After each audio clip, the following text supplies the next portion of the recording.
Bom dia a todas e a todos. Nos aguardando uns minutinhos aqui para o pessoal vai se conectando. Eu gostaria de, primeiramente, começar agradecendo. Eu tenho por costume fazer isso em todo início de palestra, agradecer as comissões temáticas nesse evento hoje organizado pela Comissão de Direitos Humanos, doutora Juliana, que é a nossa vice-presidente, doutor Gabriel Furquim, que é o nosso presidente, e agradecer a vocês, né? Vi que o Fernando é membro também, o Salvador, que é membro da Comissão de Direitos Humanos, que está na presidência da nossa Comissão de Direito Processual Penal. Agradecer muito a vocês, a Juliana, agradecer muito a vocês, porque sem as comissões temáticas, nós não conseguiríamos, né, essa abrangência que a gente consegue de discussão de temas que são importantes, fazem parte, né, do nosso cotidiano aí no mundo jurídico. Nós não conseguiríamos, né, realizar com tanta maestria como a gente realiza, se a gente não tivesse a companhia, a parceria das comissões temáticas. E igualmente a todos aqueles que se disponibilizam a vir, né, para a OAB Campinas, a estar nesse ambiente, ainda que virtual, para que a gente consiga efetivamente fazer aí a transmissão do conhecimento, né? Então, em especial hoje, a professora Elisande, ao Igor, que vem aqui, acho que expor um tema tão sensível, né? Um tema que realmente muitas vezes é esquecido, mas que a gente sempre faz questão de lembrar, né? O quanto é importante aí que essa abordagem de tudo que possa envolver, né, da população carcerária é importante para ser analisada também, né, para ser comentada, para ser discutida.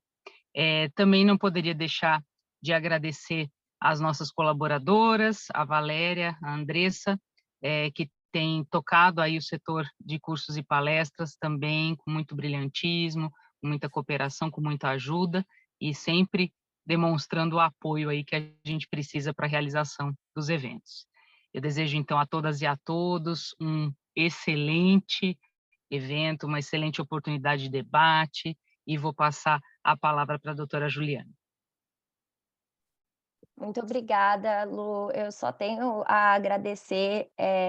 A gente sempre fala, eu faço questão de ressaltar que você dá um apoio incondicional ao trabalho das comissões, né? Todas as ideias que a gente leva são apoiadas, né? Você permite que a gente desenvolva, né, todas as atividades. E é um enorme prazer contribuir com o trabalho da comissão, né?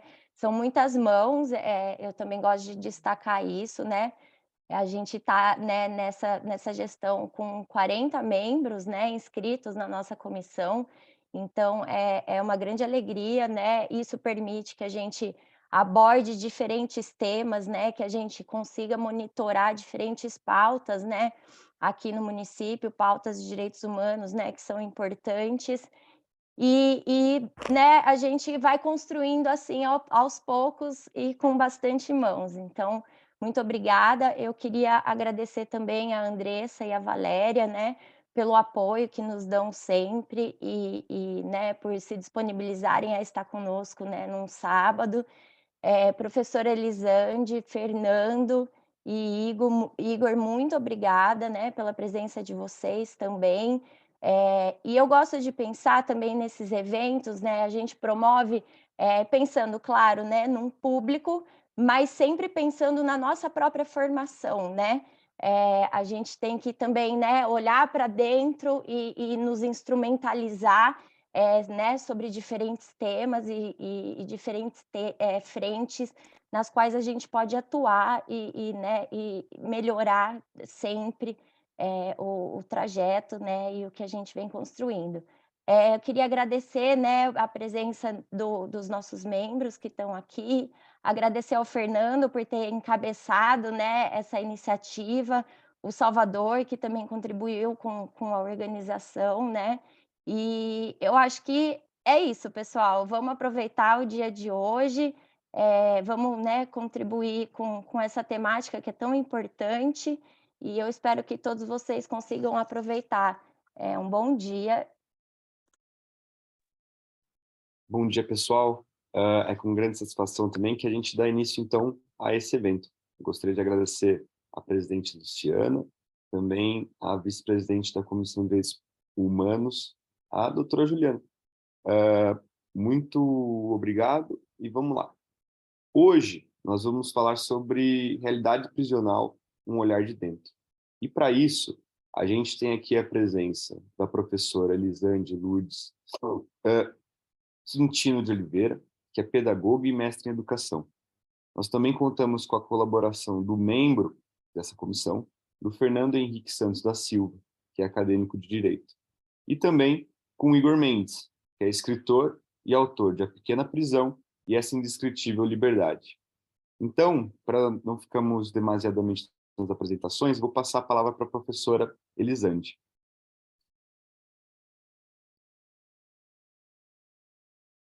Bom dia a todos e todas.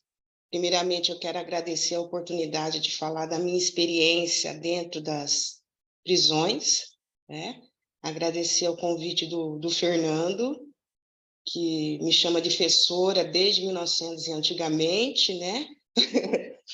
E queria agradecer a todos por essa oportunidade de poder falar um pouco do olhar de dentro da prisão, né? Do trabalho que eu desenvolvo desde 1993 aqui na região de Campinas. Vou começar assim falando um pouco da minha experiência e da minha formação. Eu sou formada em magistério, eu sempre quis ser professora, né? E depois fiz pedagogia, e quando eu estava fazendo pedagogia, eu fiz uma escolha de trabalhar com jovens e adultos. Mas, principalmente, foi uma oportunidade de se trabalhar dentro da prisão. Então, eu fiz um processo seletivo para uma fundação chamada FUNAP, e passei a atuar como professora alfabetizadora no Ataliba Nogueira. E aí eu trabalhei muitos anos nesta unidade prisional, sempre alfabetizando adultos. E naquela época, vamos dizer que tinha um grande percentual de pessoas que não tinham a alfabetização, né? Que não eram analfabetos, né? Como se dizia na época, e aí me veio a vontade também de trabalhar fora da prisão com educação de jovens e adultos, então eu trabalho em uma outra instituição chamada FUMEC, aqui em Campinas, que trabalha também a questão da alfabetização. Então, esse foi o meu foco desde sempre, né, de se trabalhar com um público com alta vulnerabilidade social. Deixando um pouco a FUMEC, né, de lado e focando na questão da educação prisional, fui percorrendo vários caminhos diante dessa questão que tanto me agrada, né, que é trabalhar dentro de uma unidade prisional, onde todo mundo pergunta, você não tem medo? Você não tem receio? Você não se preocupa com várias outras questões de segurança? Eu vou dizer para vocês que é um lugar muito tranquilo, a questão da sala de aula e a questão dos alunos. Então, eu trabalhei com isso de 93 até o ano de 2004 como professora nessas salas. Aí eu passei do Ataliba, fui para P3, fui para P2 e para P1.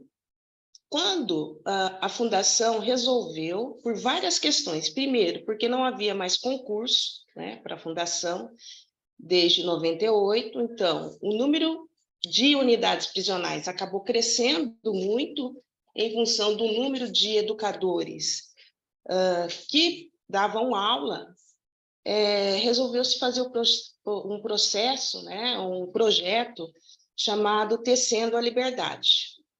esse projeto, ele tinha como um foco exatamente pegar aquela população que já tinha uma escolaridade nível médio, e hoje até é difícil, né? Superior, né? Porque ainda tem poucas pessoas que estão presas nesse nível superior, mas o nível médio tem bastante. E como nós, educadores, já tínhamos a experiência, e havia uma experiência também no Carandiru de pessoas que ensinavam a ler e escrever outros presos, né? Então, pegar esse educador social. E nós passamos a ser formadores de monitores presos. Hoje se chama monitor de apoio, né? Mas na época eram monitores presos, o qual a gente chamava de grupo escola. E esses monitores presos davam aula para os outros presos. Então, isso se deu em todo o estado de São Paulo. E nós passamos a fazer a formação, ajudá-los a preparar a aula, a fazer pesquisa. Foi nessa que eu conheci o Fernando, né? O Fernando, ele passou a ser um monitor, alfabetizador de pessoas em privação de liberdade, como chamamos hoje em dia, e esse grupo escola trabalhou durante muito tempo com relação à formação dessas pessoas para prepará-los para os exames de certificação, visto que, na época, não tinha ainda a Secretaria de Educação presente nas unidades prisionais. E, na verdade, se a gente for pensar historicamente, a prisão foi o último espaço em que se garantiu esse direito, né? Em que o Estado entra para ter a sua função de dever para todos, para todo mundo, como está previsto na Constituição. Isso só acontece depois da Diretriz Nacional de Educação nas Prisões, em 2010, que a Secretaria de Educação entra com os professores e garantem esse direito a essas pessoas.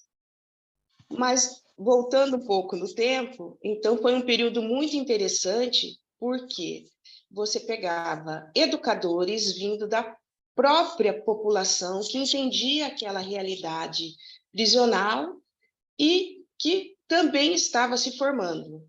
E isso é muito bacana, porque você criava um vínculo muito forte entre a questão da educação, né? Não ficava tão distante, com relação à população prisional, né? Porque eram pessoas que conheciam essa realidade, sabiam a realidade dessas pessoas que estavam em privação de liberdade. E veja bem, como não tinha a Secretaria de Educação, como o Estado não estava presente, como era um programa de uma instituição, havia muita dificuldade de você garantir que eles tivessem um certificado, porque como a população ela tem uma rotatividade muito grande, muitas vezes eles prestavam o exame do SESU, o INSEJA, e ou iam de liberdade, ou mudavam de unidade prisional, enfim, várias coisas poderiam acontecer com aquele aluno, e o certificado era uma coisa muito difícil de se garantir. Então, com a entrada da diretoria, né, da Secretaria de Educação, isso se dá de forma muito mais tranquila, porque aquele aluno ele está vinculado a uma escola do Estado. Então, se ele sair para algum outro presídio, ele pode continuar os estudos. Se ele estiver em liberdade, ele pode buscar o estudo fora, lá na sua cidade, no bairro onde ele mora. Então, quando se entra com um direito, esse direito ele atende a todas as pontas e garante essa educação, que essa educação continue. Na minha história, então, com relação a isso, eu resolvi estudar um pouco sobre a questão da oferta de trabalho, educação e cultura nas unidades prisionais, e é muito difícil ainda se garantir isso, né? Visto que, primeiro, a LEP garantia, até antes de 2009, 2010, o direito do trabalho como remissão de pena, né? Então, os presos, eles preferem o trabalho à educação, né? Então, era muito grande a rotatividade desses alunos, porque se surgisse um trabalho, claro que eles iriam preferir o trabalho, porque além da remissão de pena, ainda tinha um dinheiro a receber que poderia garantir tanto a vida dele ali, para que eles falam de pecúlio, comprar algumas coisas pessoais, ou para a própria garantia de ter um dinheiro para quando saísse em saída temporária, ou até mesmo mandar dinheiro para a família. Então, a luta da educação dentro da unidade prisional é uma luta constante, mesmo com a garantia de remissão de pena que nós temos hoje em dia pela educação. Eu fiz um mestrado pensando na educação e na remissão de pena pela leitura. Porque, a partir da Diretriz Nacional de Educação nas Prisões, que garantia a remissão de pena pela educação também, então, a cada 12 horas estudadas, havia a remissão de pena de um dia. Então, já era um boom, né? Alguma coisa que já atraía um pouco mais os estudantes. Houve também a questão da remissão de pena pelos projetos complementares à educação, são os projetos sociais. E em 2013, eu resolvi fazer 2 clubes de leitura, um no Ataliba Nogueira, um na P1, desculpa, e um na Feminina. E nós fomos desenhando esses projetos de leitura, que tinha como o escopo, além da remissão de pena, nós fomos desenhando a questão de como aplicar esse projeto de leitura dentro das unidades prisionais. Então, o da P1, de Hortolândia, ele foi pioneiro na questão da remissão de pena. Existiam projetos no estado de leitura, com parcerias de instituições de fora, mas que promoviam a leitura como uma forma cultural, como uma forma de lazer, como uma outra alternativa para que eles pudessem cumprir a pena dentro das unidades prisionais. Mas esse, que foi pensado a partir da diretriz, ele previa a remissão de pena. E foi muito interessante porque ele foi pensado, desenvolvido a partir da realidade das pessoas que estavam em privação de liberdade. Então, ao invés de 3 encontros, nós fazemos encontros semanais. De acordo com o perfil desses participantes, houve a necessidade de fazer oficinas de formação. Nessas oficinas de formação, além de como ensinar a fazer a resenha, era ensinar a ler um livro, como tirar o melhor proveito daquele livro, e também a necessidade de trazer pessoas da sociedade civil ou de instituições para que compusessem a formação desses participantes. Então, se desenhou uma coisa muito bacana e muito próxima da realidade e necessidade dessas pessoas. Inclusive, nós chamamos os juízes que trabalham aqui nas unidades prisionais, né, da vara de execução criminal, para que pudessem entender como era esse processo e pudesse conversar também com os participantes. Então, foi uma coisa muito interessante, porque não precisava de um advogado ir lá pedir, mas sim se desenhou esse processo a partir das ações de leitura, da comissão interna que havia, e já mandava direto ou para o DECRIM ou para a vara de execuções, e se houvesse a aprovação dessa resenha, havia a remissão de pena. Então, de um grupo de 20 pessoas se formou 2 grupos de 25 pessoas, porque o maior interesse desse participante ainda é a remissão de pena, mas há um convencimento de que a leitura é importante para reflexão da sua situação, reflexão da sociedade, para entender um pouco o que aquele personagem tem a ver com a sua realidade. Então, as oficinas serviam para isso, para tirar o foco dessa questão da remissão de pena para questão de vamos ver a vida de uma outra forma, que eu acho que um objetivo maior dos clubes de leitura, que é você refletir a realidade humana, a questão dos direitos humanos, se colocar no papel do outro, e, enfim, aprender a escrever, aprender a se comunicar, né?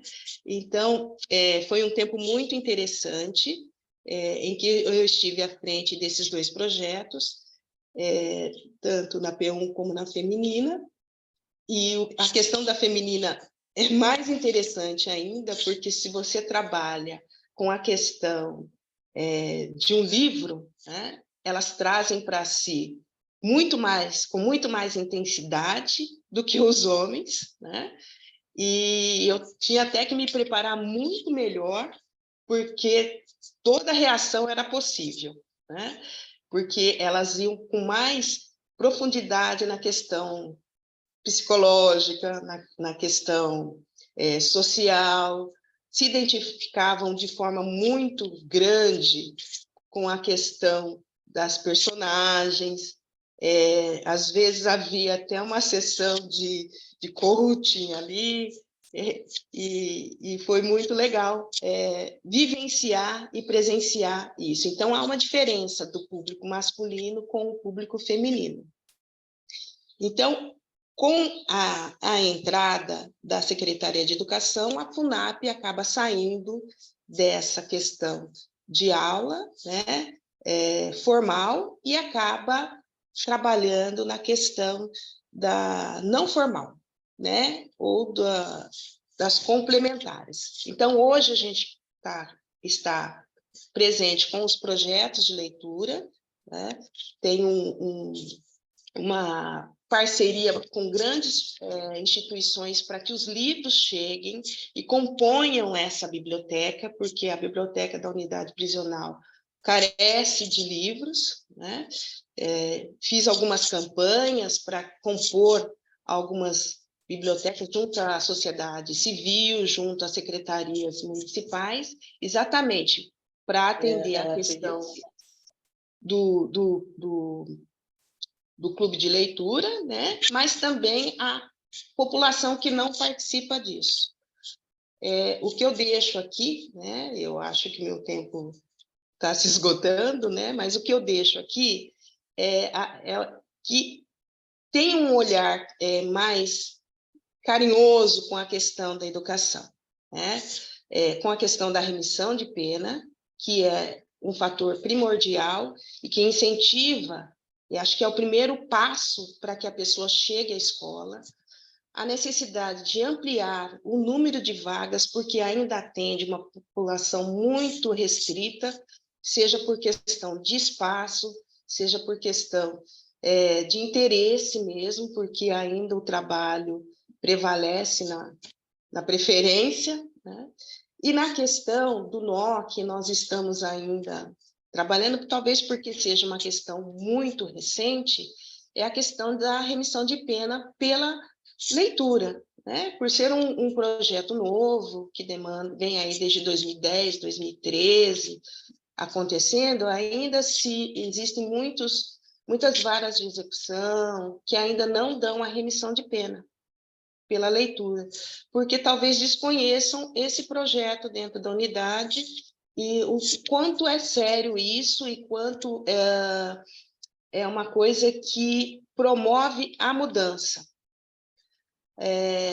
Então, assim, há no estado vários projetos pilotos, então tem regiões que ainda dão remissão e tem regiões que não dão remissão por questão de não conhecer, talvez, o projeto. Então, eu deixo aqui a minha solicitação, né, de que a gente possa conversar muito mais sobre a questão de como se desenvolve esse projeto de leitura, visto que a educação já está bem amarrada, né, é só concluir os estudos que você tem a remissão, mas os projetos de leitura ainda carecem de um debate mais profundo e de conhecimento sobre como ele se desenvolve dentro das unidades prisionais.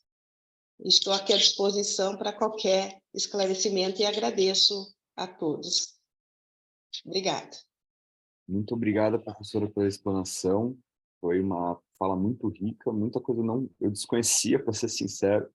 Muito obrigado mesmo pela sua contribuição, professora. Eu vou passar agora a palavra para o Fernando, que é membro da comissão. Está com você, Fernando.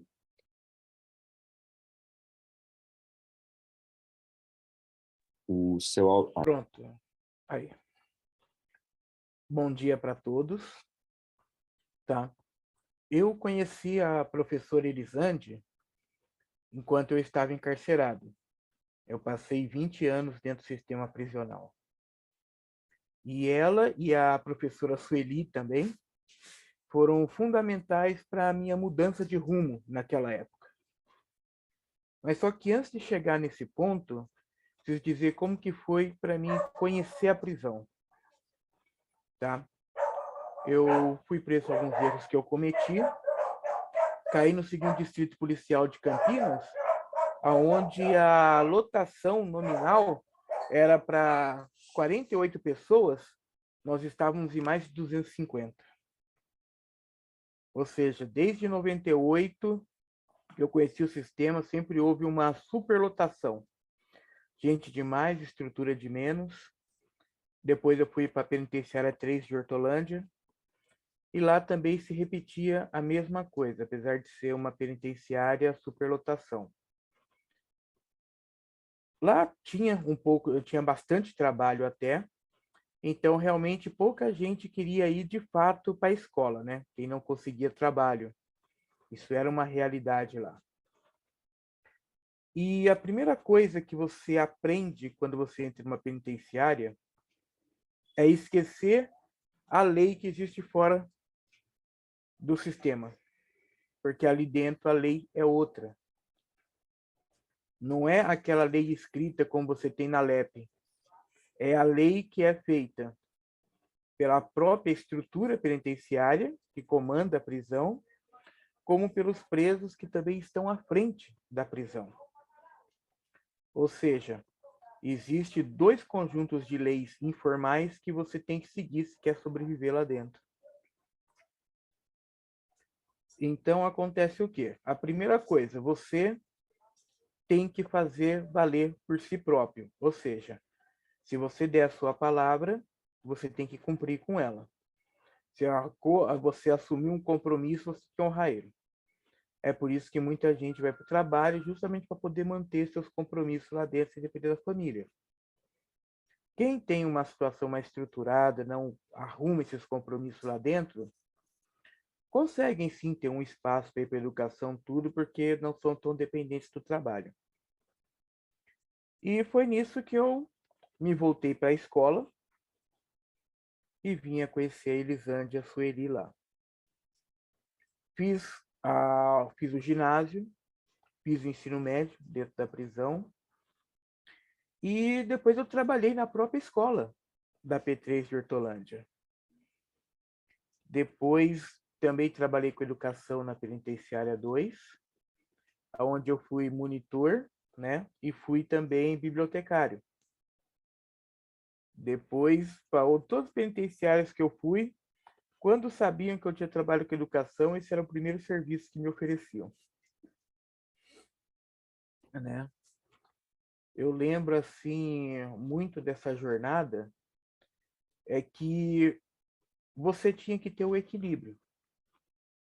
Ou seja, nem tanto ao céu, nem tanto à terra. Eu tinha um convívio tranquilo, tanto com os meus pares, quanto com os agentes penitenciários que administravam aquele local. por isso que eu vinha conseguir várias oportunidades. Oportunidades de escola, de trabalho, oportunidade de ser diferente. Então eu conseguia, vamos dizer assim, sair do lugar comum, né? Às vezes assim quando eu olho lá para dentro, eu vejo que tinha muita gente inocente, mas também tinha muita gente que manifestava abertamente suas responsabilidades. E isso era um palco bem grande também para injustiças. Eu enfrentei a mega rebelião, enfrentei depois a rebelião do Dia das Mães, vi coisas lá dentro que eu jamais pensei que veria. Vi mortes, vi agressões, vi tortura. Mas eu também vi pessoas que procuravam fazer o máximo que podia para ajudar os outros. Foi assim um período de muito aprendizado. Carrego muita coisa do que eu aprendi lá ainda hoje. Foi por isso que eu acabei me voltando para o direito, porque eu precisava encontrar um jeito de sair o quanto antes de lá.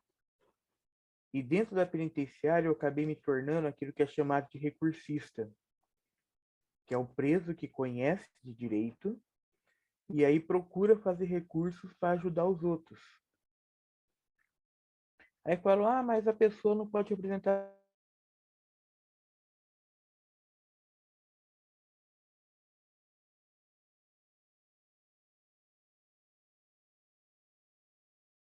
a si própria. Na esfera pelo que a LEP permite, né? Então, a LEP ela não permite que o próprio interessado peça benefício de execução, faça um habeas corpus para tentar sair da prisão, possa fazer a revisão criminal da sua pena para tentar diminuir ela. Então, foi dessa forma que eu acabei sobrevivendo lá dentro. Estudando, trabalhando e ajudando os outros. E é isso que eu quero continuar fazendo, né? Assim que eu terminar de me formar. Continuar lutando, principalmente por aqueles que dentro não tinham condição nenhuma. Porque as pessoas veem, tem muita gente rica, ganha, tal, mas não é. A maior parte das pessoas que estão lá dentro não tem ninguém por elas. Não tem mesmo. Tem aqueles que têm família, são abençoados, mas muitos não têm. Né? Eu acho que por enquanto isso é assim, o suficiente, porque eu tô. Não é o objetivo entrar por alguns assuntos que aqui no momento não vem. Porque, como eu falei, eu trabalhei muito na área administrativa das penitenciárias. Então eu vi muita coisa que um preso não deveria ver ali dentro. Então, para não entrar nesse pormenor, falar sobre a corrupção do sistema, eu vou encerrar minha fala por enquanto. Bom, Fernando, obrigado pela sua fala. Depois a gente vai vir para um debate, né, no final. Obrigado pela sua contribuição. E agora eu passo a palavra para o Igor Mendes.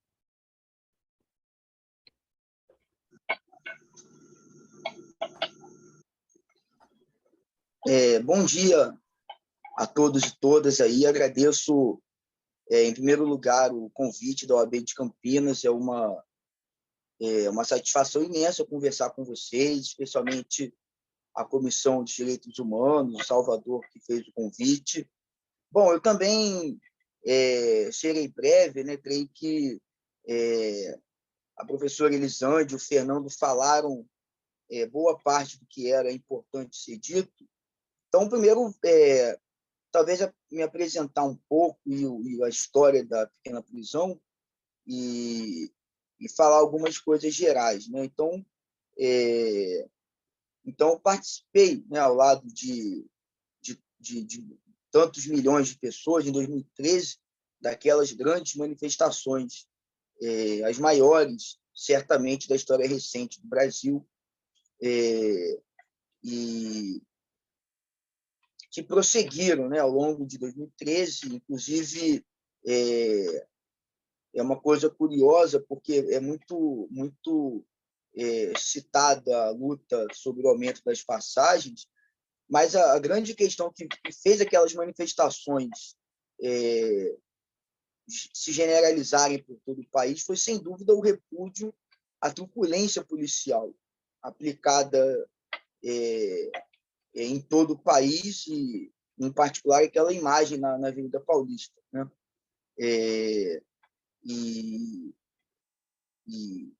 de algum modo, a forma como os manifestantes foram tratados, considerada intolerável pela opinião pública, ela apenas explicitou um padrão aplicado desde sempre nas periferias e nos cárceres, né?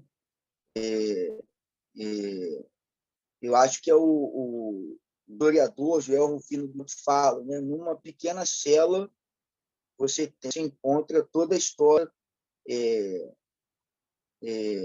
nacional ali condensada, é mais ou menos isso, né? Bom, as manifestações prosseguiram e até 2014, no contexto da Copa do Mundo, as manifestações contra as emoções, contra os gastos também, naturalmente, essa coisa toda. Em virtude dessa participação, fui preso após participar de uma manifestação pelo Dia do Professor, dia 15 de outubro de 2014. O juiz considerou aquilo atentatório à ordem pública, porque eu já respondi a processo, né, em virtude da questão da Copa do Mundo, e por participar de uma manifestação no Dia do Professor, em virtude disso, eu fui preso preventivamente, fiquei 7 meses em Bangu, que é, pelo menos até onde a última vez que eu vi, o maior complexo prisional da América Latina, né? E, em virtude dessa experiência, em Bangu, nasceu exatamente o meu primeiro livro, A Pequena Prisão. Então, sob vários aspectos, eu não era, digamos assim, o preso típico, né? Você pensar a motivação, o fato de cursar uma universidade pública, etc. Quando eu caio na prisão, eu não era absolutamente um preso típico, né? E isso, de algum modo, gerava estranhamentos de parte a parte, né? Tanto dos demais companheiros de infortúnio, né? Dos demais companheiros de cela e tudo mais, como mesmo da administração. De algum modo foi uma vantagem, porque eu creio que eu tinha o olhar mais, talvez menos turvo sobre aquela realidade que eu encontrava, né? Porque a verdade, a professora Elisângela e o Fernando sabem disso muito bem, a verdade é que a boa parte dos presos entraram e saíram da prisão várias vezes, desde de menor de idade, né? Inclusive, na letra da lei se fala, né? Você não pode dizer assim, um menor foi preso, ele foi apreendido porque, teoricamente, ele vai para uma instituição socioeducativa. No linguajar dos presos, sabe-se que não há essas instituições ditas socioeducativas são ainda mais perversas do que o sistema prisional adulto, como eles falam lá, a cadeia dos adultos, né? E mesmo a configuração jurídica é muito complicada, né? Porque, pelo menos assim, o direito penal, com todos os problemas que tem, você encontra uma série de garantias, enquanto o processo que corre nas varas de infância e juventude tem menos instâncias, é mais célere, e o papel discricionário do juiz, não raro, é maior. Então, enfim, então, só para pontuar aqui, então, aquelas pessoas que eu encontrei lá, boa parte delas, entende? Já tinha entrado isso por várias vezes, né? E era para elas absolutamente natural aquilo que para mim era estarrecedor, né? Inclusive coisas simples, como, por exemplo, eu lembro que a primeira vez que, na primeira hora do primeiro dia que eu estava preso, eu vi, né, um guarda falar assim, não, tranca ele na galeria tal, cela tal, né? E você ouvir falar de si, assim, que você vai ser trancado, é bastante como animais, né? Não tranca eles aí, né? E isso é o mais light, né? Porque na verdade a tortura, o espancamento, tudo aquilo não sobra, você entende? Então eu vi privação de água, eu vi privação de comida, eu vi eu lembro que os presos eram obrigados na entrada a rasparem o cabelo, e não está escrito em lei alguma, não é verdade, não é. Isso é um arbítrio, né? Apenas um arbítrio administrativo. Inclusive, os policiais militares, os milicianos, como se fala aqui no Rio de Janeiro, não passavam por isso, né? E lembro que eu falei, não vai raspar meu cabelo, não. E eu quase tomei uma surra por isso, embora tenha feito valer a minha decisão.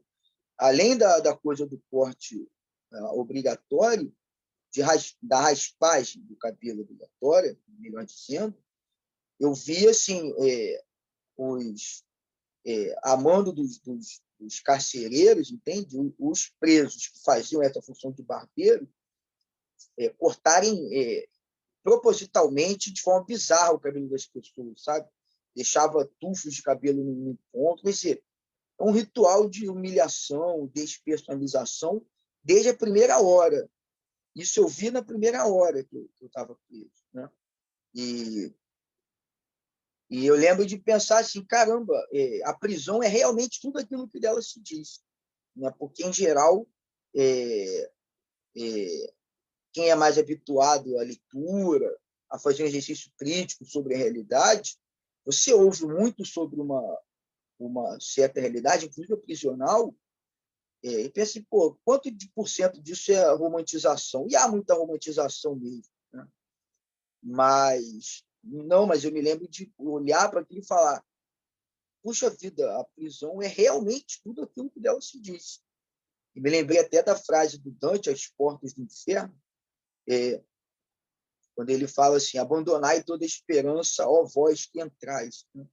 E realmente não é que vai ficando mais fácil, a passagem do tempo é algo muito complicado. Fernando, imagina, eu passei 7 meses preso, imagina o Fernando que passou tantos anos, né? A passagem do tempo é algo muito difícil na prisão.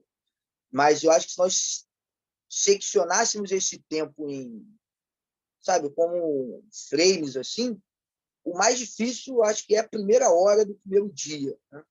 Realmente como adentrar as portas do inferno, né?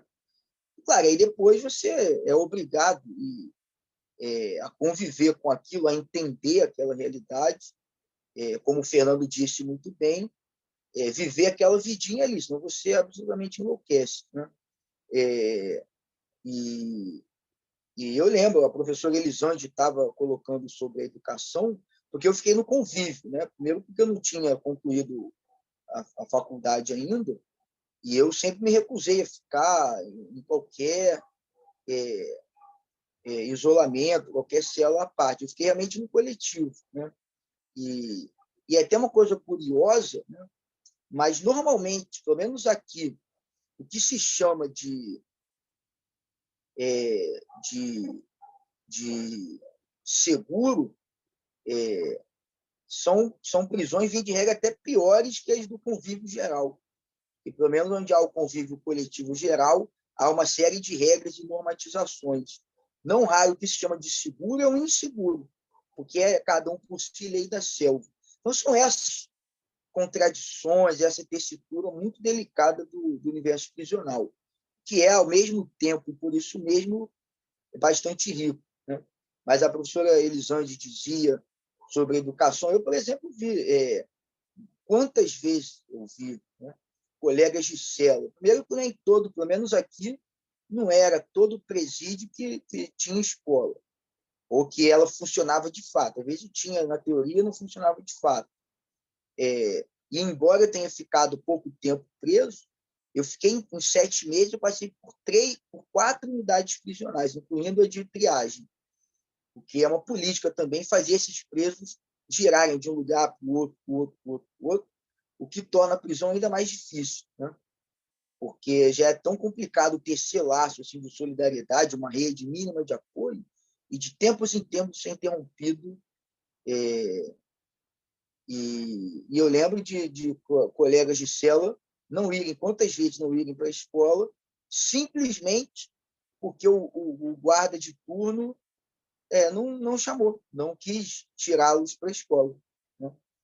Porque, como em todo lugar regido pelo arbítrio, né, ali você fica, como em nenhum outro lugar, refém da má ou da boa vontade do plantão do dia. E isso é uma coisa que parece um detalhe, mas isso é das coisas mais cruéis da prisão, né?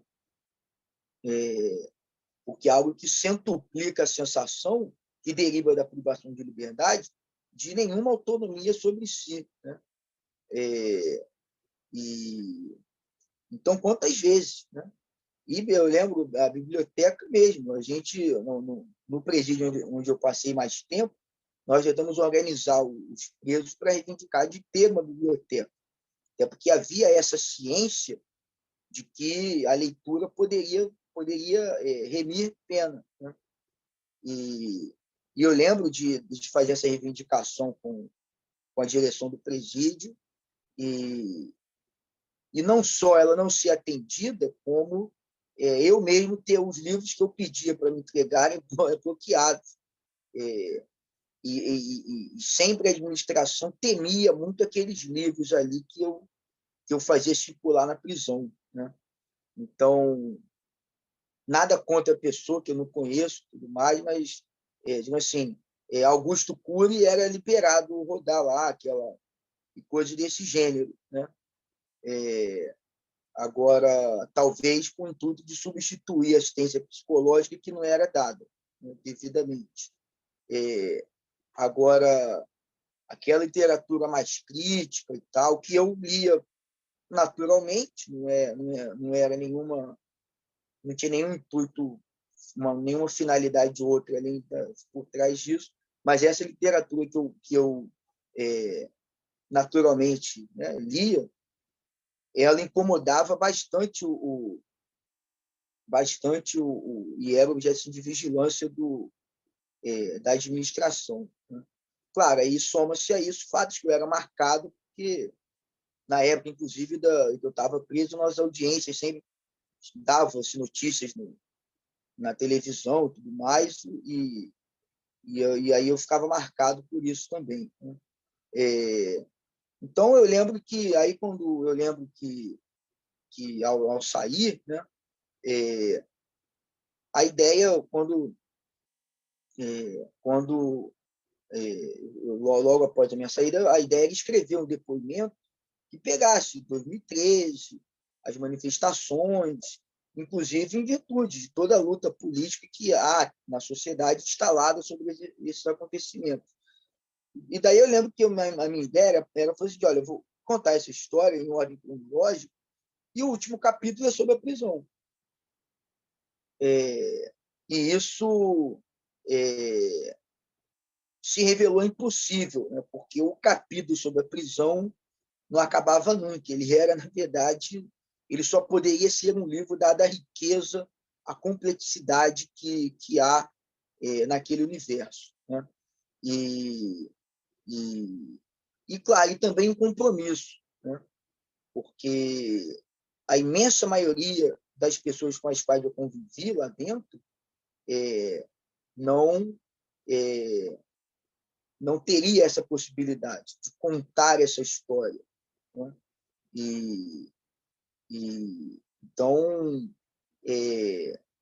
foi o que eu fiz, embora eu acho que eu fico muito feliz porque não era intencional, mas, por exemplo, a Pequena Prisão virou um livro. Eu sou sempre chamado para discutir com o pessoal do direito, me deixa muito feliz, que me dá a oportunidade de hoje, por exemplo, estou conversando com 2 pessoas que militam há anos nessa área aí, né?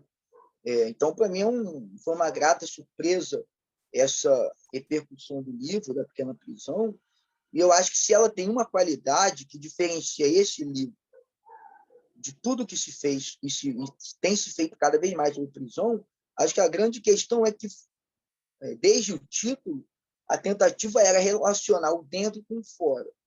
E aí, para concluir, né, porque essa pequena prisão ela é apenas uma célula da grande prisão, que é a sociedade na qual a gente vive, né? E é incrível que esse livro foi publicado, escrito em 2016, publicado em 2017, antes de tudo que a gente passou de lá para cá, né? E, infelizmente, essa reflexão se tornou, nos últimos anos, mais atual, né? E uma coisa que, até hoje, de vez em quando acontece, um dia eu estava no ponto de ônibus indo trabalhar, eu também dou aula, né? Sou professor da rede municipal, e eu estava no ponto de ônibus indo trabalhar, aí eu bati o olho num jovem negro, cabelo raspado, camisa branca lisa, bermuda jeans e chinelo branco, com um papel, ele só tinha um papel na mão. Na hora eu já saquei que esse cara tinha acabado de sair do presídio, estava com um alvará dele na mão indo para casa. Talvez ele não tinha nada, nenhum pertence além da roupa do corpo, com alvará na mão, talvez só com o dinheiro da passagem recolhido ali na hora da saída junto aos colegas, né? Então, isso acontece comigo frequentemente, mesmo tendo acesso à leitura, eu sempre li muito sobre o tema, mas depois que eu passei pela prisão, ficou muito mais visível para mim como os tentáculos dela se estendem cada vez mais, né? O Brasil caminha para 1 milhão de presos, você tem que acrescentar isso mais alguns milhões, talvez o dobro, o triplo disso que respondem medidas cautelares, os familiares desses, os funcionários da prisão, as pessoas que ganham dinheiro fazendo comércio ao redor dos presídios, você vai ver que esse tentáculo se estende longamente e profundamente na sociedade, e isso diz mais sobre a sociedade que nós construímos pós-88, diz mais sobre essa sociedade do que sobre a prisão estrito sensu. Então, eu agradeço novamente aí o convite, espero que a gente possa fazer um bom debate. Muito obrigado, Igor, pelas palavras. Para quem tiver curiosidade, o livro, salvo engano, é da N1 Edições, mas acho que ele está indisponível, né, Igor, atualmente? O livro ele saiu pela N-1 Edições. Eles estão prometendo uma segunda edição já tem tempo, mas ele, por exemplo, o livro ele foi aprovado no Plano Nacional de Livros Didáticos.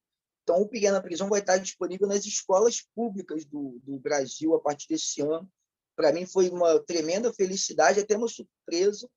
O meu segundo livro tem uma pegada muito mais para esse público, por exemplo, foi aprovado depois do MEC do ano passado, né?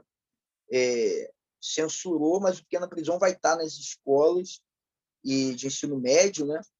E deve ter uma edição, uma segunda edição comercial em breve.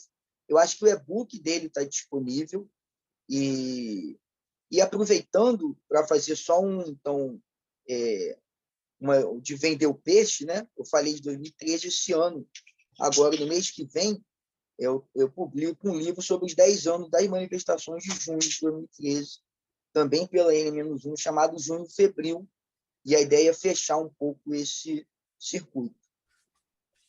Obrigado pela lembrança, eu tinha esquecido. Muito legal, Igor. Então, acho que a gente pode passar para perguntas, questionamentos, opiniões, apontamentos do pessoal que está aqui na sala. Eu deixo agora a palavra aberta.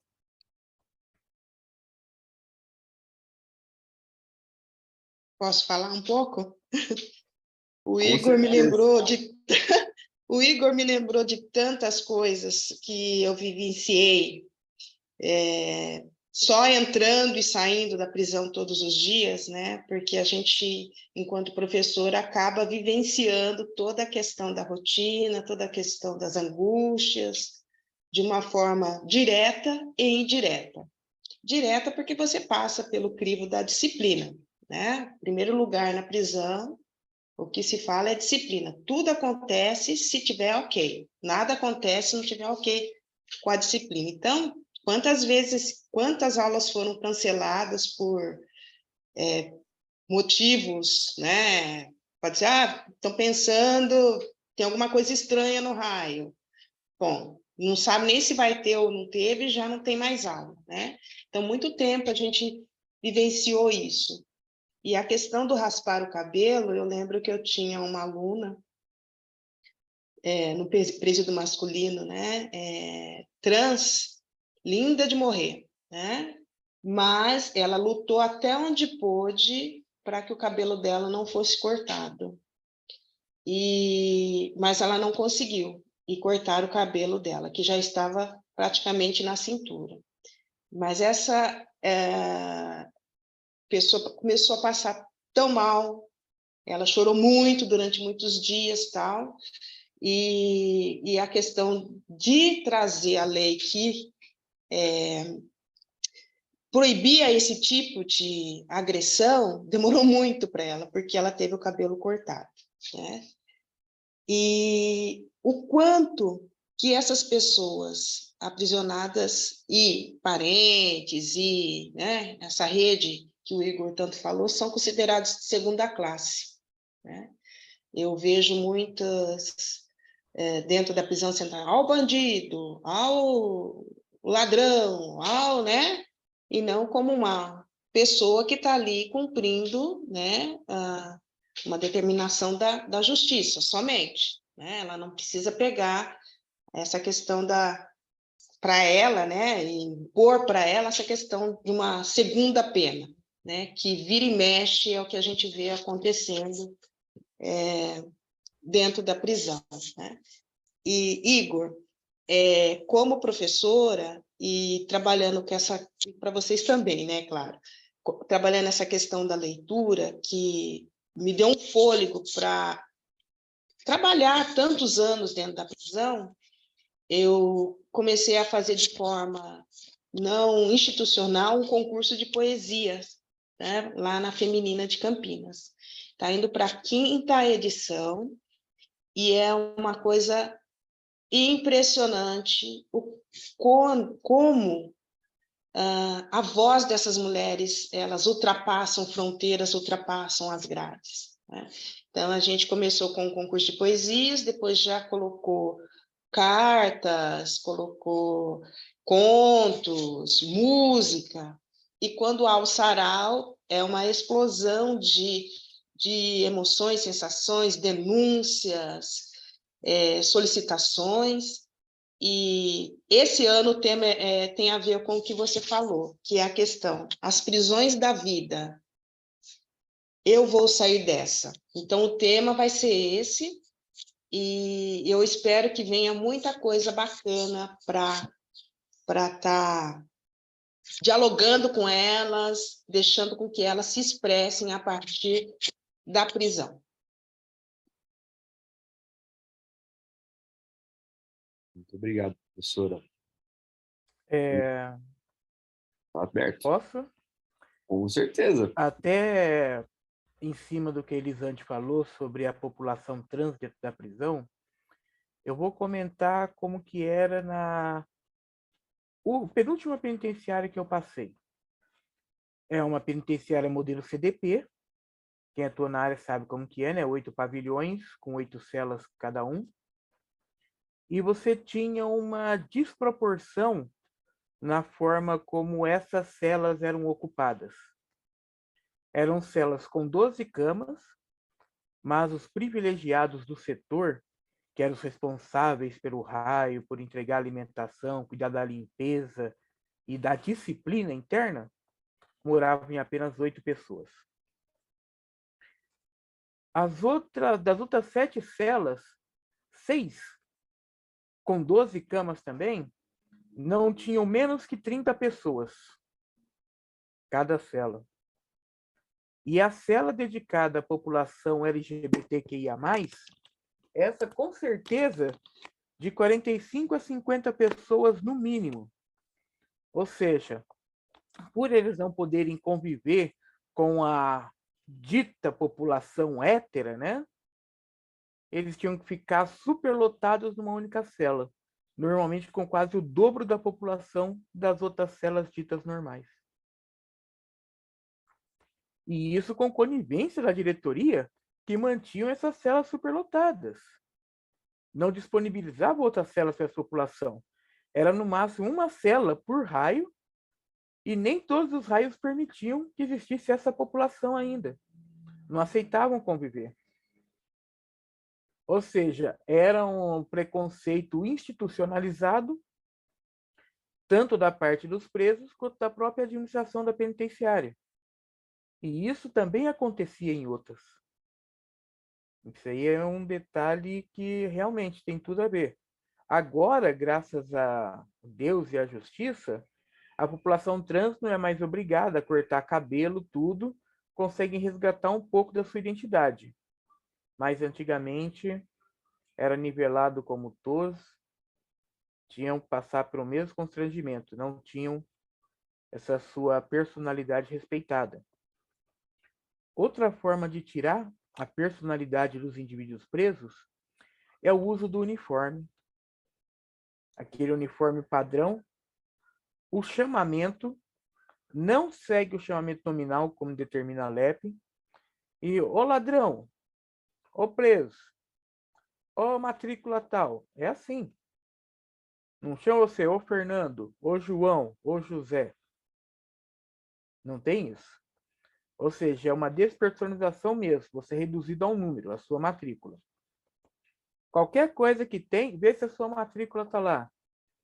Ou então chamava no alto-falante, matrícula tal, compareça.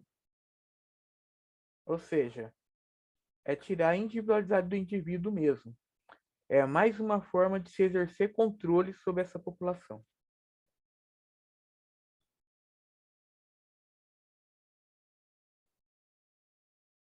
Pessoal, eu gostaria de fazer uma pergunta, por favor. O Fernando, esse período em que você esteve privado de liberdade, temporalmente, qual período que foi? Entre quais anos? E eu também queria saber, por favor, porque eu fiquei um pouco confusa anteriormente, eu achava que a professora Elisande havia trabalhado, né,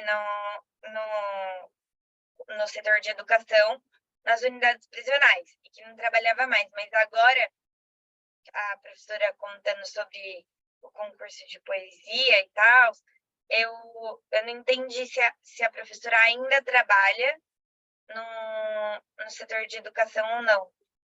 Então, eu queria saber essas duas perguntas para organizar, conseguir organizar na minha mente o relato de vocês, assim. Tá. Então, vamos lá. O período que eu estive preso foi exatamente de 25 de junho de 1998 a 5 de novembro de 2018. Esse foi o meu período. Eu fiquei até um pouco a mais do que devia, porque eu dei uma sorte tão grande que o meu alvará chegou em 1º de novembro, dia 2 era feriado, sexta-feira. Então imagina a sorte que eu dei, né? Só fui sair na segunda, depois do final de semana. E isso porque o meu alvará já tinha sido expedido já fazia quase um mês. só que foi para uma execução que eu não estava mais, de um juiz que me negou todo quanto é benefício, que eu ganhei no agravo, a minha liberdade condicional, e aí então ele retardou o envio para a execução onde eu estava com o vento alvará. Eu tive que entrar no site do tribunal, pegar a cópia do acórdão, e aí um dos meus professores de direito, quando eu estava na Unip, na cidade de Sorocaba, ele peticionou ao juiz a expedição do meu alvará.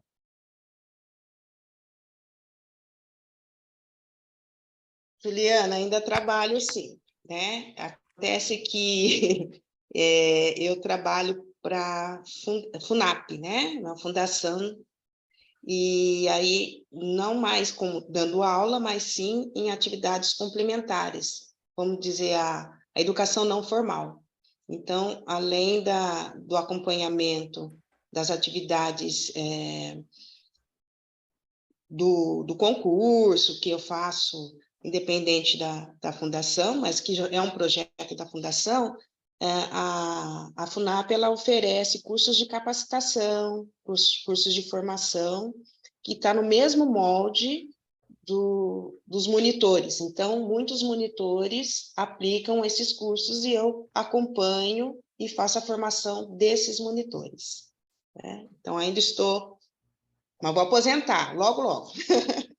Entendi, que bom. Se Deus quiser. Ju, tá com você, pode. Oi, gente. Nossa, em primeiro lugar, eu queria agradecer muito a contribuição de cada um de vocês. Eu acho que, né, as falas de vocês deixaram muita coisa para a gente refletir, né, enquanto operadores do direito, enquanto, né, eu sei que aqui a gente está reunido em alguns advogados criminais, então eu acho que, assim, foi muito importante. O Fernando agora, né, retomando a fala, já abordou algumas outras questões que eu queria retomar, né, como esse ponto da despersonificação, né, dos sujeitos e né, desse arbítrio que é operado dentro, né, dos estabelecimentos prisionais e né, essa cisão entre a legislação e as regras que operam, né, dentro desses estabelecimentos. Mas eu também queria fazer uma pergunta breve para a professora Elisande, e daí talvez depois a gente possa fechar, se mais ninguém, né, quiser fazer nenhuma outra contribuição. Que, professora, eu fiquei muito interessada também no que a senhora colocou sobre a aplicação das diretrizes, né, que isso passou a se desenvolver, né, a partir, né, com mais eficácia a partir dessa legislação.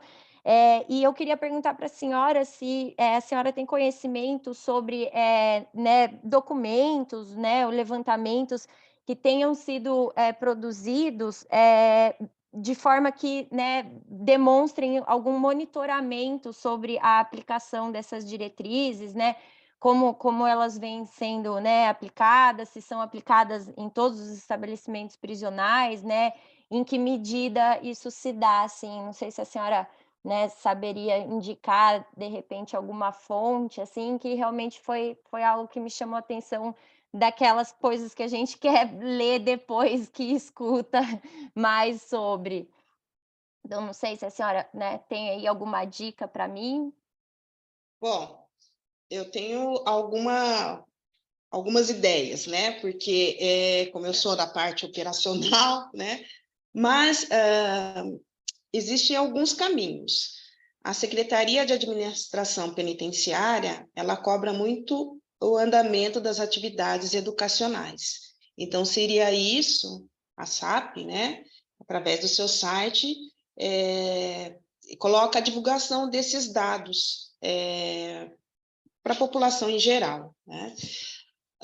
O DEPEN cobra bastante, então, se você entrar no site do Ministério da Justiça, você vai ver ali os levantamentos que são feitos a cada 6 meses, agora retomou com uma certa regularidade essa questão de levantar quais são as ações, tanto de educação, trabalho, outras ações, desenvolvidas nas unidades de todos os estados. Então, eles têm esse número um pouquinho mais complexo e entrelaçado, porque as unidades têm que informar mensalmente quais são as ações, ou semestralmente quais são as ações, por exemplo, de cultura, porque a educação geralmente já vai mensalmente. Tá? E um outro órgão que está trabalhando com isso é a questão do PNUD, Programa das Nações Unidas para o Desenvolvimento, e eles estão com diversas ações, inclusive para fazer o monitoramento, para atender até a Agenda 2030, né? Então, lá você já encontra algumas ações de monitoramento e levantamentos feitos em algumas áreas por essa instituição, mas também algumas propostas com datas, né, seja a curto, médio e longo prazo, para que esses levantamentos sejam feitos de forma mais completa, de forma mais integrada e por uma instituição que é o Ministério da Justiça. Então, seriam esses caminhos que eu te daria. Fora a questão legal, né? Da questão do direito à educação, que já está prevista na Constituição, na LEP, na LDB, depois tem toda a questão também da regulamentação da remissão de pena pela cultura, pelos complementos à educação, que já tem algumas diretrizes e regulamentações que estão tem uma aí até que saiu agora em 2021, então tem muita coisa sendo feita até para poder dar base para que os projetos se desenvolvam dentro das unidades prisionais. Eu acho, não sei se eu fui feliz na minha resposta. Perfeito, muito obrigada, professora. Ju, pode fazer a sua. Então, gente, eu acabei esquecendo quando eu falar, né? Mas eu queria muito agradecer pela fala de todos vocês, foi muito importante, eu aprendi muito com as coisas que vocês falaram. Enfim, todos vocês, Fernanda, professora Elisande, Igor, eu estou muito feliz de essa palestra ter acontecido. Eu acho que tem muito mais coisas a serem ditas sobre o assunto, mas, enfim, a oportunidade tem uma certa limitação, né? Tem coisas que a gente pode aprofundar depois, até as questões que também o Fernando gostaria, tem a dizer e também não tem como falar nessa oportunidade, né? E em relação à fala do Igor, eu também queria agradecer muito a presença dele. Eu queria dizer que eu sou muito fã dele. Eu tenho o livro dele, eu vi a palestra dele na Flipei, acho que em 2018, em Paraty. Tive essa oportunidade e, enfim, queria muito agradecer a todos pelas colocações. A gente tem muito a construir ainda em relação a esse tema, porque, de fato, o que acontece dentro das unidades prisionais, apesar de ter, né, de haver a lei que, enfim, rege a condenação e também, enfim, a possibilidade, as questões referentes à execução da pena, que envolvem os benefícios, as faltas e também as remissões, a gente sabe que a realidade mesmo é muito diferente, né, do que está escrito lá. Então, é muito importante a gente conversar sobre esse contexto de arbitrariedade das coisas que acontecem lá dentro. Fica até difícil da gente conseguir impugnar, combater as coisas que acontecem às vezes, por elas não estarem previstas em nenhum lugar, né? Assim, a dificuldade de provar, porque também as questões, porque fica a palavra da pessoa que está privada de liberdade, contra a palavra da autoridade de segurança, e as pessoas privadas de liberdade, obviamente, já estão super estigmatizadas por estarem lá naquela condição, né? Enfim, é muito complicado, é muito sério, é um tema que tinha que ter muito mais visibilidade, as ilegalidades que acontecem tinham que ter muito mais atenção do governo federal, do governo estadual, do legislativo, para serem criadas novas, enfim, legislações que protejam as pessoas dessas arbitrariedades.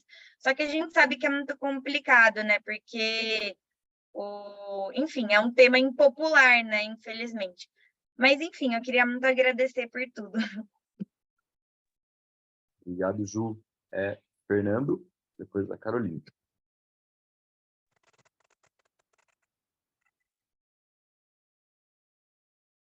Fernando, a gente não está te ouvindo.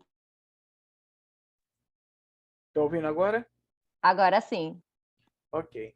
Até o que eu vou colocar aqui é também uma pergunta para o Igor, porque eu estava me lembrando de algumas coisas que quando na penitenciária você questionava o agente penitenciário daquilo que ele estava fazendo, que você dizia, não, mas eu acho que isso não está certo, ele, não, então tá, você acha que não está certo? Você escolhe com quem você quer falar. Você quer falar com a Defensoria Pública, com a OAB, com o diretor, com o juiz corregedor ou com o Choquito? Ele ficava vendo aqui, mas o que é isso? Aí ele apresentava os vários canos de ferro, um mais grosso que o outro, um mais pesado que o outro, um com encapamento diferente do outro, para você escolher com quem você queria conversar para estar contestando aquela situação. Pelo menos isso aqui no sistema penitenciário paulista, né? Aí eu queria saber do Igor também se, por onde ele passou, se também tinha esse mesmo procedimento.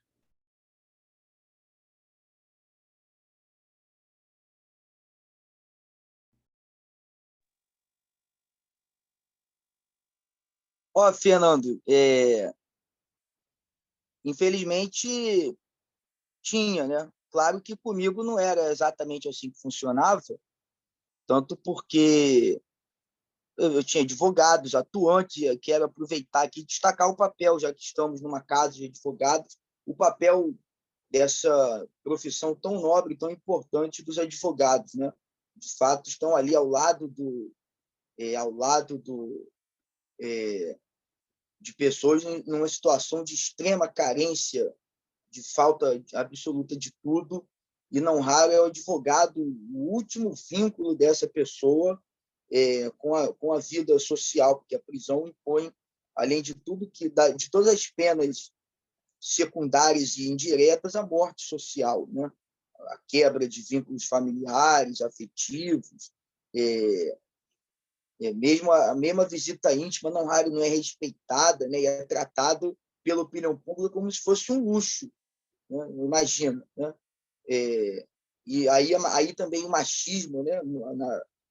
As mulheres têm ainda muito mais difícil acesso a isso, até porque também são abandonadas em grande medida, ou nem abandonadas, né? Não raro a mulher é presa ou o companheiro dela já está preso antes. Quer dizer, é uma teia de mazelas terríveis. Então, Fernando, comigo diretamente não aconteceu, mas eu, em pouco tempo de prisão, vi espancamento, vi gente sendo açoitada, não na minha frente, né?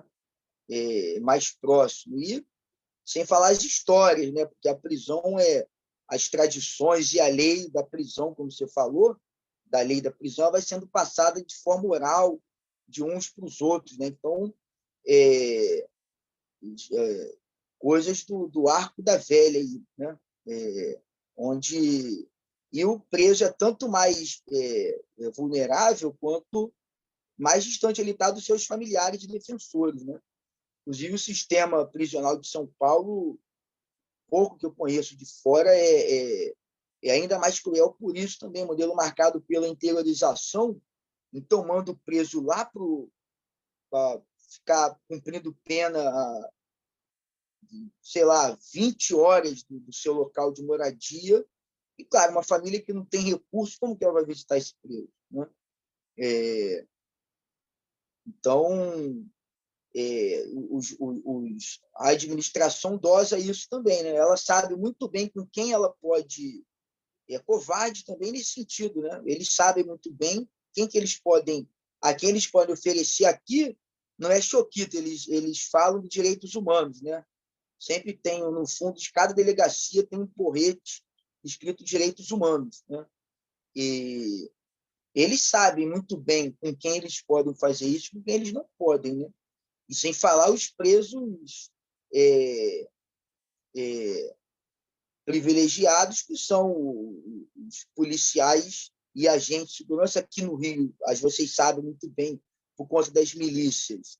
Isso é muito grande, essa população carcerária egressa dos órgãos de segurança, e o tratamento deles é diferenciado desde o primeiro dia que pisam na cadeia. Inclusive, esses são tratados pelo seu nome, né? Não são tratados de vagabundo, bandido, são tratados pelo seu nome. E só queria agradecer as palavras gentis da Juliana, né? E também desejar para o senhor Elisande aí que nem preciso desejar, tenho certeza que o concurso vai ser um sucesso, porque a prisão é esse ambiente tão intenso em que a perversidade e também a dignidade convivem tão próximos, que isso aí é um material literário infinito, né? Obrigado, Igor. Obrigado, Fernando. Passo a palavra para a Caroline. Oi, pessoal, bom dia, tudo bem? Bom, eu não sou advogada, na verdade, eu sou aluna do 3º semestre da PUC, e é bem legal estar participando dessa reunião, assim, porque é uma forma da gente ter uma outra ótica, né, de ver, porque o que a gente aprende lá, eu estou ainda no 3º semestre, então é sempre apostilado, é sempre a referência do que o professor fala. E vendo aqui com vocês, é uma parte muito ratificada, que é o que vocês estão falando sobre essa segregação da pessoa em pena privativa de liberdade, que não é respeitado, não são respeitados seus direitos. E é bem legal que a Juliana Morelli falou sobre como que isso é importante falar, que o que está no código, o que está nas súmulas e tudo mais, não está sendo respeitado, né? E é vendo com vocês falando, assim, assistindo isso, vendo isso, que a gente pode ter um pouquinho mais de, sei lá, é mais apalpável, a gente vê que realmente é isso que ocorre. E eu participo de um projeto do Bruno Scrignoli, e ele pega, é o grupinho da escolinha dele, né? E ele leva algumas pessoas para fazer um atendimento no CDP, para agilizar, pegar informações e tudo, e passar para os advogados conveniados, da OAB e tudo mais. É interessante ver que realmente você precisa tratar humanamente a pessoa que está presa, que está lá, né, ou aprisionado, porque ele é um ser humano que ele está longe da família, longe de tudo, ele está... Imagina o psicológico de uma pessoa que está lá. Se você não tem esse tratamento humano com ele, você acaba dando aquela dupla pena para ele, né? Tem a pena que o juiz sentenciou, e tem a segunda pena, que é todo esse tratamento desumano, totalmente... Eu não sei nem pronunciar, mas assim, desagradável, é desumano o tratamento que eles recebem lá. E aí vem o que a professora Elisande falou, que eu achei muito interessante, dela fazer esse concurso de poesias para as presas da penitenciária lá de São Bernardo, né? É muito interessante isso, porque você resgata essa humanidade, você resgata essa valorização da pessoa, você mostra para a pessoa, fala, caraca, olha, tem alguém que se importa com você, e coloque o que você tem para falar, coloque o que você tem para fazer, porque tem gente lá fora que se importa com você também. Às vezes, pessoas que nem te conhecem pessoalmente, mas que se importam com a sua situação aqui dentro. Então, é interessante. E, então, é um comentário meu, que eu gostei de estar participando. Infelizmente, não cheguei no horário da reunião certinho, mas, pelo que eu ouvi, eu adorei o que eu ouvi. Então, eu só queria tirar uma dúvida. Eu não sei exatamente com quem eu pergunto isso, mas a respeito... Aqui eu tenho uma minha anotação de aula mesmo, falando que tem uma súmula 341 da STJ que fala que a frequência do curso no ensino fundamental, no ensino formal é causa de remissão de parte do tempo de execução da pena sob regime fechado ou semiaberto. E a recomendação, né, 44 de 2013 do CNJ, que fala, dispõe sobre atividades educacionais complementares para fim de remissão de pena pelo estudo e estabelece critérios para admissão para leitura. Aí eu ouvi do meu professor falando que isso não é válido, realmente, geralmente, principalmente em questão de leitura, de texto, muitos presos que eles fazem, podem fazer textos sobre um livro, uma resenha, né?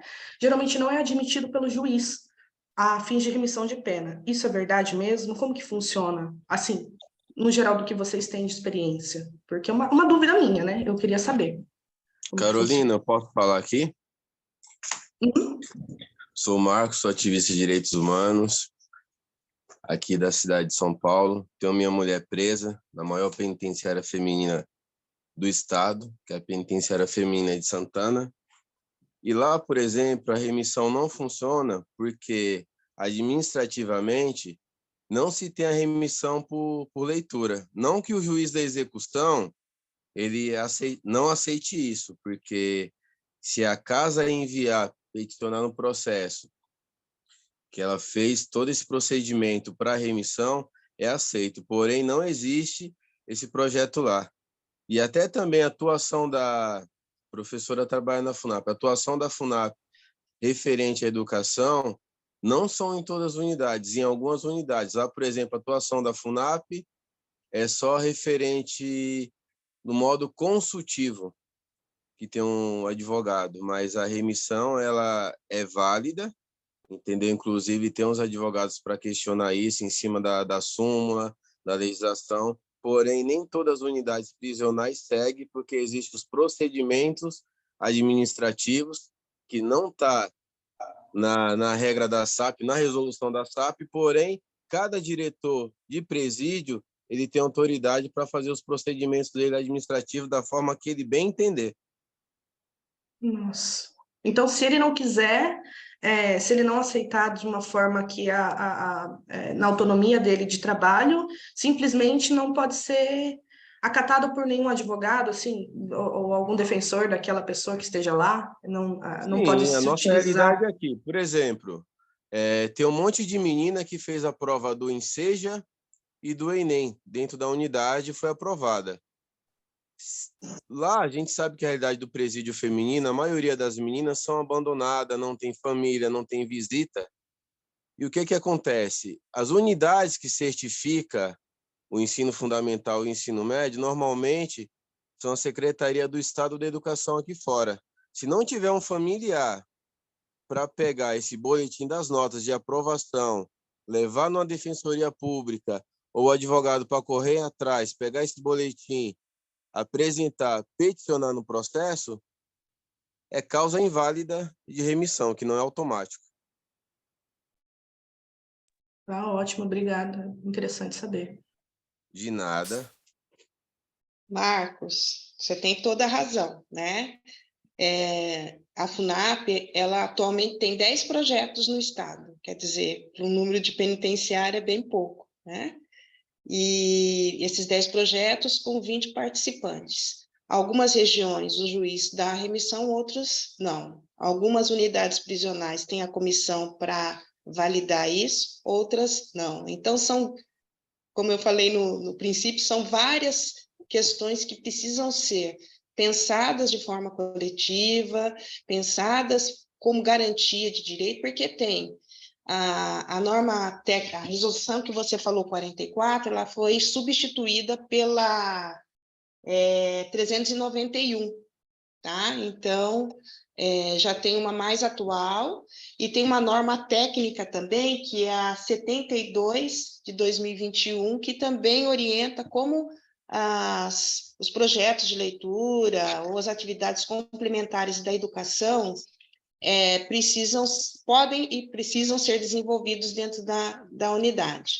Então, isso tudo, como o Marcos apontou, está engatinhando, né? Então, você tem um projeto piloto que atende poucas unidades, você tem unidades que não estão estruturadas ainda, então, por isso, a minha Solicitação que se promova debates, que se converse com pessoas, que envolva a sociedade civil, instituições, tudo, para que não fique só uma instituição, mas várias ações de leitura para ampliar esse quadro e garantir esse direito que já está previsto em lei, tá? Professora, que nem o que acontece aqui na nossa unidade, né? A gente tem meninas que tá ali há 10 anos, que trabalha, por exemplo, 5, 6 anos.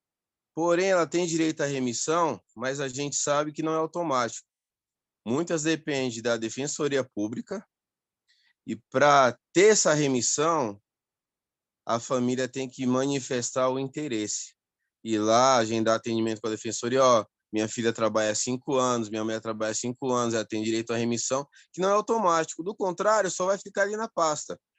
Como a realidade do presídio feminino é uma realidade de abandono total, tanto em questão de família, de visitante, muitas acabam ali saindo, não tendo aquele tempo remido, porque muitas não têm uma instrução, pensa que está trabalhando lá dentro e é automático a remissão, e a gente sabe que não é. Tem que ter a manifestação do advogado, porque as unidades prisionais, elas não estão nem aí, ela deixa aquilo anotado ali no pontuário, na pasta, e se não tiver um atendimento jurídico que se manifeste ali em pró elas, é tudo inválido. Esse é um grande nó, Marcos. Você tem razão. Bom, eu só queria complementar rapidamente só, que assim, embora o Marcos e a professora já tenham esclarecido essa questão, a questão é que a administração não tem estrutura suficiente para fornecer o estudo, enfim, para as pessoas, e tem juízes que também, ao mesmo tempo, tem juízes também que não aceitam remissão por leitura, por estudo, embora esteja nessa antiga legislação que você citou, recomendação 44, e que a professora Elisande agora acrescentou que foi renovada para outras, né?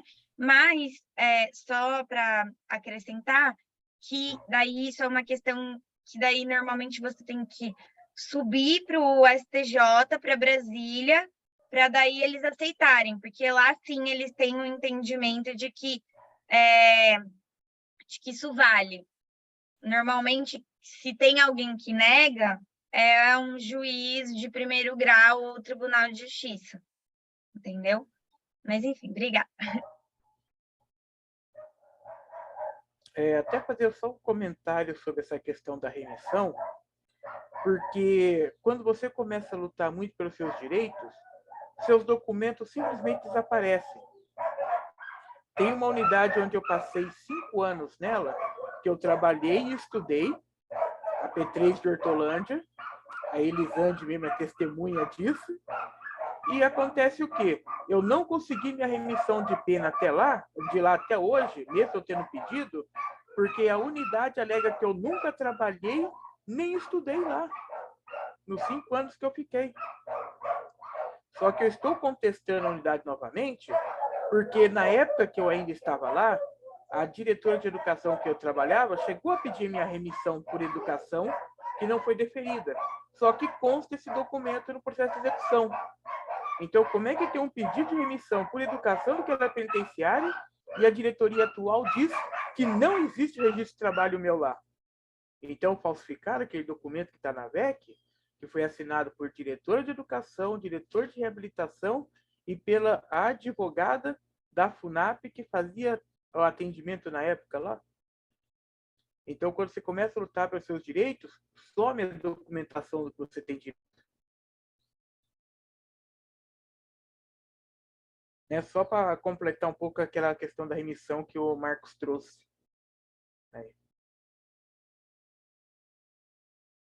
Bom, pessoal, alguém quer fazer um último apontamento, um último comentário? Estou me passando aqui que a gente vai precisar encerrar daqui a pouco.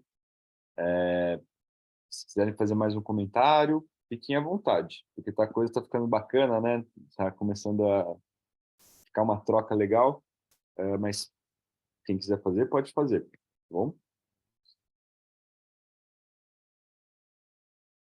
Se não, a gente vai encerrar o evento, tá bom? Eu agradeço imensamente a professora Elisande, o Fernando e o Igor, e todo mundo que participou aqui dessa nossa conversa. Muito obrigado mesmo. Também quero agradecer imensamente a Andressa, que sempre está ali nos bastidores, nos ajudando na OAB. A Andressa sempre consegue nos ajudar com muita coisa, sempre fazendo, bom, esse trabalho bastidor mesmo, né, que faz com que a coisa funcione. Muito obrigado, Andressa. Estendo também esse agradecimento aos demais colegas da OAB. Então, pessoal, eu estou encerrando aqui o nosso evento.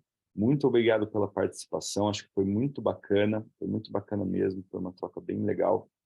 E vamos ver se, Fernando, mais para frente a gente continua com esse debate. Acho que ele é sempre importante, nunca deixar ele morrer assim, né, ou ser esquecido, e sempre ficar, pelo menos semestralmente, a gente conversando sobre isso, né, sobre esse tema do encarceramento, do aprisionamento, das prisões em geral. Tá bom, pessoal? Muito obrigado mesmo. Bom final de semana. Até mais. Até mais, bom final de semana para todos e agradeço a participação. Obrigado também, gente. Um abraço apertado aí a todos, viu?